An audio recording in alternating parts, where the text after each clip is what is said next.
जय हिंद, वंदे मातरम। स्वागत है आप सभी का हमारे YouTube चैनल बिहारी क्लासेस 2022 में। और हम उम्मीद करते हैं कि आप और आपका परिवार बहुत ही ठीक होगा और सुखमय होगा, और कामना करते हैं ईश्वर से कि आप और आपका परिवार खुशहाल रहें, आपके घर में सुख समृद्धि आए। आइए इसी के साथ हम लोग वीडियो की शुरुआत करें। और आज हम लोग चैप्टर 1 को समाप्त करेंगे और उससे जितने भी प्रश्न बन सकते हैं, जिस तरह के प्रश्न, उसकी चर्चा करेंगे। और अधिकतर क्वेश्चन की चर्चा हम लोग कर चुके हैं। तो आइए हम लोग आज स्टार्ट करते हैं चैप्टर 1 को हमें आज समाप्त करना है। हम लोग कई दिनों से पढ़ रहे हैं चैप्टर 1 को। इसका कई वीडियो YouTube पर अपलोड हो चुका है, तो उसको ज़रूर देखें, जिससे आपको चैप्टर 1 का कोई भी सवाल बनाने में समस्या ना हो। ठीक, तो ये है जो हम लोग पढ़ रहे हैं, ये पिटारा है, ये अंतिम प्रहार की तरह चल रहा है। तो आइए हम लोग स्टार्ट करते हैं। सबसे पहले हम लोग सिद्ध करना पढ़ेंगे, अपरिमेय सिद्ध करना। अपरिमेय सिद्ध करना, एक सवाल छोटा सा इसका देखेंगे बस। अपरिमेय कैसे सिद्ध करेंगे? ओके, आइए देखते हैं। मैंने कहा अपरिमेय कैसे सिद्ध करेंगे। तो अपरिमेय, जिसको अपरिमेय सिद्ध करना हो, जिसको अपरिमेय सिद्ध करना हो, उसको परिमेय मान लेंगे। क्या मान लेंगे बापू? परिमेय मान लेंगे। मैंने क्या किया, किसी ने मुझसे पूछा सर अपरिमेय कैसे सिद्ध किया जाए, तो मैंने कहा कि जिसको भी आपको अपरिमेय सिद्ध करना है, उसको हम क्या करेंगे? परिमेय मान लेंगे। क्या मान लेंगे? परिमेय। माना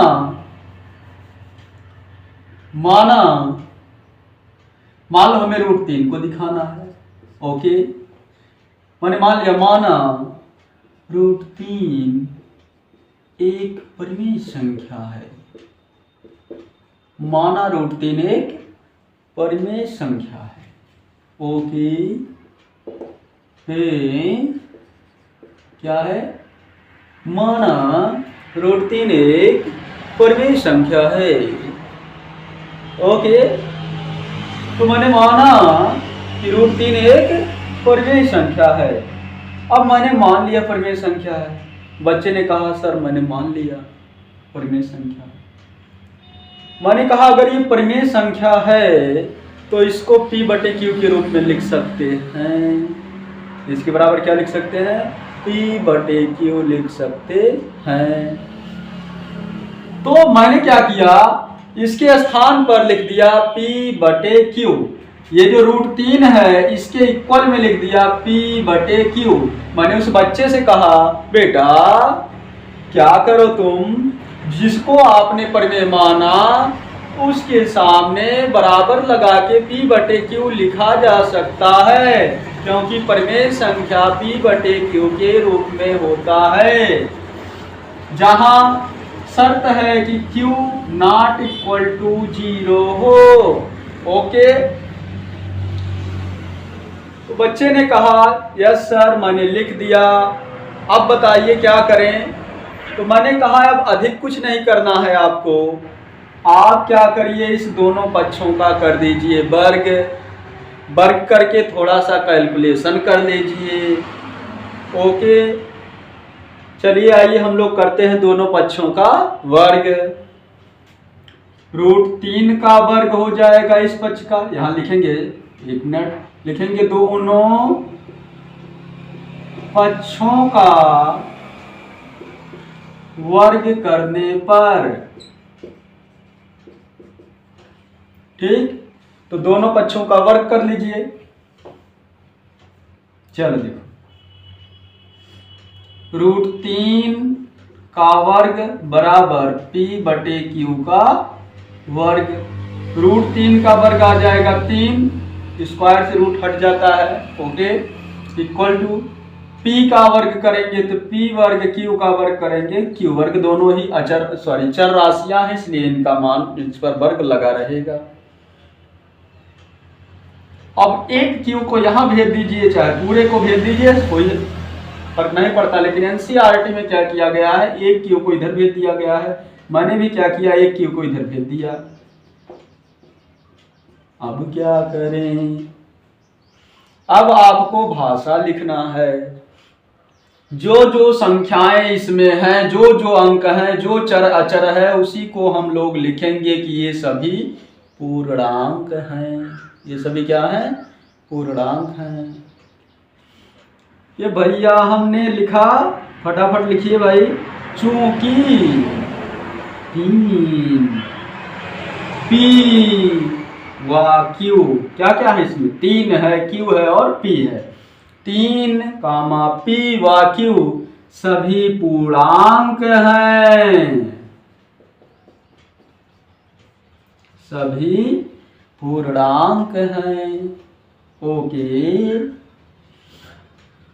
अगर ये सभी पूर्णांक हैं तो जाहिर सी बात है पी स्क्वायर बटे क्यू एक परिमेय संख्या है। पी स्क्वायर बटे क्यू तथा और कौन, 3 क्यू, ये दोनों ही क्या है, पी स्क्वायर बटे क्यू, ये वाला पक्ष भी और ये वाला पक्ष भी क्या है, परिमेय संख्या है। ठीक, लेकिन हमने क्या किया था, हमने परिमेय माना है ना, अपरिमेय क्या मान लिया है, परिमेय।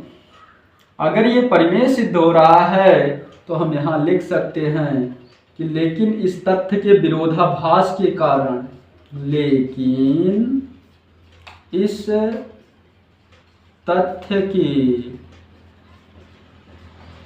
विरोधाभास के कारण, ये जो √3 है आपका, है ना, √3, ये अपरिमेय संख्या, अपरिमेय संख्या है। ओके, ये बटे के रूप में है, ये बटे के रूप में नहीं है ना, लेकिन फिर भी ये भी क्या है, पी बटे क्यू के रूप में, तो ये भी परिमेय संख्या है, ये भी परिमेय संख्या है। अगर ये परिमेय संख्या तो इसके बराबर में है, ये भी परिमेय संख्या होगा। दोनों ही परिमेय संख्या है। यहाँ देखने से भी लग रहा है, हम लोग जानते हैं 3 एक परिमेय संख्या है, ये भी एक परिमेय संख्या ही है, तो दोनों ही क्या हो गए, परिमेय संख्या। अगर ये दोनों परिमेय संख्या हैं, लेकिन हमने जो माना है उसके हिसाब से इस तथ्य के विरोधाभास के कारण √3 अपरिमेय संख्या है। आप इस लाइन को याद रखेंगे कि इस लाइन को हमें लगभग जो भी यहाँ बदल सकता है मान, 3, 5, 7, कोई भी अभाज्य संख्या यहाँ लिखा जा सकता है। ओके, तो ये हमने आपको बताया अपरिमेय सिद्ध करना। हाँ, कभी कभी इसी के आगे 2 आ जाएगा। 2 आने का मतलब तब आपको दोनों पक्षों का वर्ग करने की कोई आवश्यकता नहीं है। तब आप क्या करोगे, सिर्फ इतना ही काम करेंगे। 2 यहाँ गुणन उधर चला जाएगा भाग में, तो √3 बराबर p बटे 2 क्यू हो जाएगा। ये अब तुरंत भाषा लिखना चालू कर देंगे, चूंकि कौन कौन है इसमें, 2 है, 3 है, p है और q। पहले इधर वाला लिख लीजिए, 2 p व q सभी पूर्णांक हैं। ठीक, सभी क्या है, पूर्णांक है। इसलिए इधर वाला, केवल इधर का लिखा गया ना, इधर वाला क्या होगा, परिमेय होगा। p बटे 2 क्यू एक परिमेय संख्या है। ठीक, अगर ये वाला परिमेय है तो ये इसके बराबर है, तो ये भी परिमेय होना चाहिए, लेकिन ऐसा नहीं है ना। ये परिमेय अगर है तो ये वाला दोनों बराबर है, तो ये भी परिमेय होगा। इसलिए √3 भी क्या होगा, परिमेय होगा। लेकिन इस तथ्य के विरोधाभास के कारण,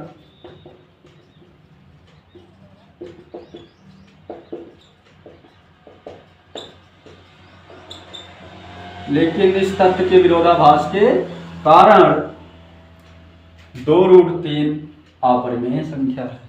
ओके, तो इस तरह से हम लोग लिखेंगे, यही लिखना है उसको, वहां लिख रहा है, हमने बना दिया केवल, कोई दिक्कत। लिखेंगे विरोधाभास के कारण √3 अपरिमेय संख्या, फिर बाद में लिखेंगे अतः 2√3 भी क्या है, अपरिमेय संख्या है। ठीक, तो केवल अगर केवल रूट वाला हो तो वर्ग करेंगे, अगर कोई संख्या प्लस माइनस गुणा भाग में अगर जुड़ जाए तो केवल पक्षांतर करके हल करके भाषा लिख डालेंगे। ओके, चलिए नेक्स्ट।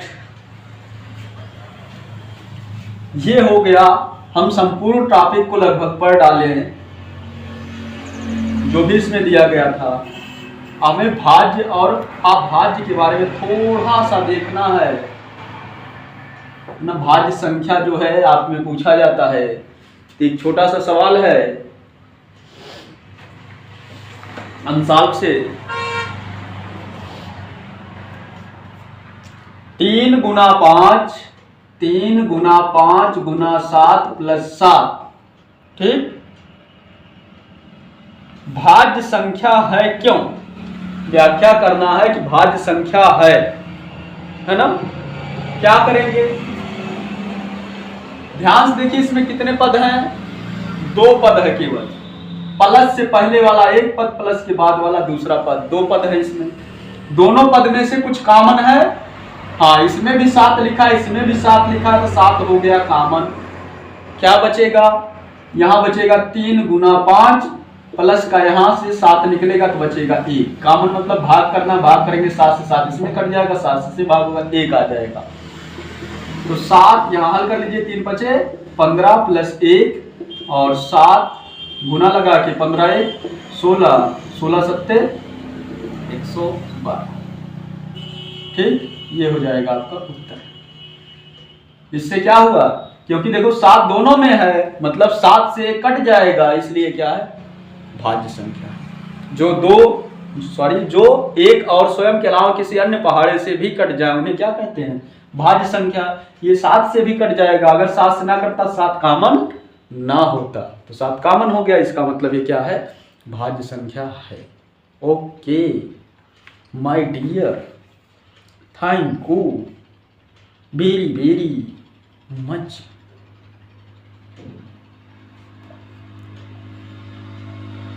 कभी बंधन छुड़ा लिया, कभी दामन छुड़ा लिया, ओ साथी रे कैसा सिला दिया, ये वफा का कैसा सिला दिया। हाँ दोस्तों, आइए थोड़ा सा छोटी छोटी बातों की चर्चा कर लें। जैसे भाज्य संख्या, सबसे छोटी भाज्य संख्या क्या है, सबसे छोटी अभाज्य संख्या क्या है, सबसे छोटी विषम संख्या क्या है, सबसे छोटी प्राकृतिक संख्या क्या है ना। छोटी छोटी बातें जरा एक बार देख लें एक लाइन से। सबसे पहले हम सबसे छोटी लिख रहे हैं, सबसे छोटी अभाज्य संख्या जो पेपर में पूछा जा चुका है, ठीक। सबसे छोटी अभाज्य संख्या आपको भी पिछले वीडियो में बताया गया, एक ना तो भाज्य है ना तो अभाज्य है, तो सबसे छोटी अभाज्य संख्या होता है 2, ठीक। और अगर भाज्य संख्या आपसे पूछा जाए सबसे छोटी, ठीक, तो ये होता है, देखो, एक ना तो भाज्य है ना तो अभाज्य है, 2 अभाज्य है, 3 केवल खुद के पहाड़े से कटेगा, ये भी अभाज्य है, तो सबसे छोटा अभाज्य संख्या 4 होगा, ठीक, पूर्णांक में, ठीक। माइनस में आ गया तब तो और छोटा हो जाएगा, तो हमें माइनस में नहीं जाना, धनात्मक बात कर रहे हैं, धनात्मक की, ठीक, क्योंकि ऋणात्मक भी बहुत छोटा हो सकता है, हम धनात्मक की चर्चा यहां कर रहे हैं। फिर है सबसे छोटी विषम संख्या, धनात्मक की चर्चा हो रही है, सबसे छोटी विषम संख्या 1, सबसे छोटी सम संख्या 2, ठीक, सबसे छोटी सम संख्या 2। और कुछ बचा, सम विषम भाज्य अभाज्य, हाँ, प्राकृतिक संख्या सबसे छोटी प्राकृतिक संख्या 1, सबसे छोटी पूर्ण संख्या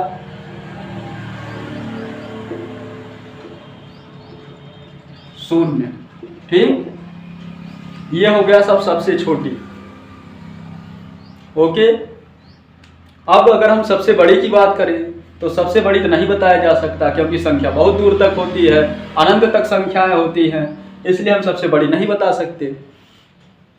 और कुछ सबसे छोटी प्राकृतिक संख्या हो गया, पूर्ण संख्या, सम संख्या, विषम संख्या, भाज्य संख्या, अभाज्य संख्या। और कुछ यदि किसी को पूछना होगा तो कमेंट बॉक्स में पूछ लेगा। आई होप मैंने जो संभव हो सकता था लगभग सब लिख दिया है। हाँ, अगर आपसे ऐसे पूछ लिया जाए कि 2 अंकों की, कितने अंकों की, 2 अंकों की सबसे बड़ी सम संख्या, 2 अंकों की सबसे बड़ी सम संख्या। अब मामला फंसा, है ना। हम जानते हैं 2 अंकों की सबसे बड़ी संख्या जो होता है वो तो होता है 9। 2 अंकों की सबसे बड़ी संख्या, इसको कैसे लिखते हैं? एक देखो, सबसे बड़ा अंक कौन है? 9 है। सबसे छोटा अंक कौन है? 0 है। सबसे बड़ा अंक कौन है? 9 है। सबसे छोटा अंक कौन है? 0 है। हमें अगर सबसे बड़ी संख्या लिखना हो, जितने अंक का लिखना उतनी बार 9 लिख डालेंगे, ठीक, क्योंकि सबसे बड़ा अंक 9 है, इससे बड़ा अंक होगा ही नहीं। तो 9 को जितनी बार लिखेंगे, जितने अंक का पूछा जाए उतनी बार लिख डालो। यहाँ 2 अंक का कह रहा है, 2 बार 9 लिख दिया गया। लेकिन अब हमें यह देखना क्या ये सम है? सम किसे कहते हैं? तो सम कहा जाता है जो 2 के पहाड़े से कट जाए, पूरा पूरा विभाजित हो जाए। ये 2 के पहाड़े से नहीं कटेगा, यहाँ एक शेषफल आने लगेगा। तब क्या करेंगे? अगर आपके पास 2 ऑप्शन है, या तो इसमें एक जोड़ दो या तो इसमें एक घटा दो। मान लो अगर हम एक जोड़ दें इसमें, तो ये हो जाएगा 100, और अगर हो गया 100 तो 2 अंक कहा गया है, और ये हो जाएगा 3 अंक का। कितने अंक का? 3 अंक का। और जब ये हो गया 3 अंक का तो जो हमसे पूछा गया वो कहाँ आया? इसलिए हम एक जोड़ेंगे नहीं, बल्कि एक क्या करेंगे? घटा देंगे। जब हम एक घटाएंगे तो आ जाएगा 98, और यही जो है सबसे बड़ी 2 अंकों की सम संख्या है। ओके, क्या करेंगे? 99 में से एक घटा देंगे, क्योंकि यदि हम जोड़ेंगे तो ये 2 अंक के बदले 3 अंक हो जाएगा, और हमसे 3 अंक का नहीं पूछा गया है। ओके, और 3 अंक का अगर पूछा जाता तो 100 तो सबसे छोटा हो जाएगा, है ना। ठीक, तो समझना है, हमें कुल मिला के समझना है। सम सबसे बड़ा पूछा जाए, सबसे पहले सबसे बड़ा अंक लिखेंगे। इसके बाद ध्यान रहे कि 2 अंक का हमसे पूछा जा रहा है तो एक घटाएंगे ही, जोड़ेंगे नहीं। हाँ, अगर हमसे ये पूछा जाए सबसे छोटी, तो सबसे छोटी कितना होता है? 2 अंकों की सबसे छोटी संख्या। तो सबसे छोटी संख्या कौन है? अंक। सबसे छोटा अंक है 0। जब सबसे छोटा अंक है 0 तो 0 को 2 बार लिख दें, लेकिन 0 कोई संख्या होता ही नहीं, इसलिए सबसे पहले हम 1 को लिखते हैं। क्या लिखेंगे? 1 को लिखेंगे, इसके बाद 0 को लिखेंगे। अब ये 10 एक संख्या हो गया, ठीक। तो 2 अंकों की सबसे छोटी संख्या हुआ 10। और अब अगर हमसे सम पूछा जाए तो सम तो यही है भाई, 10 2 के पहाड़े से कट जाएगा। लेकिन अगर हमसे विषम पूछ लिया जाए, 2 अंकों की सबसे छोटी विषम संख्या, तो 10 में एक हम प्लस कर देंगे तो आ जाएगा 11। 11 सबसे छोटी विषम संख्या है। क्यों?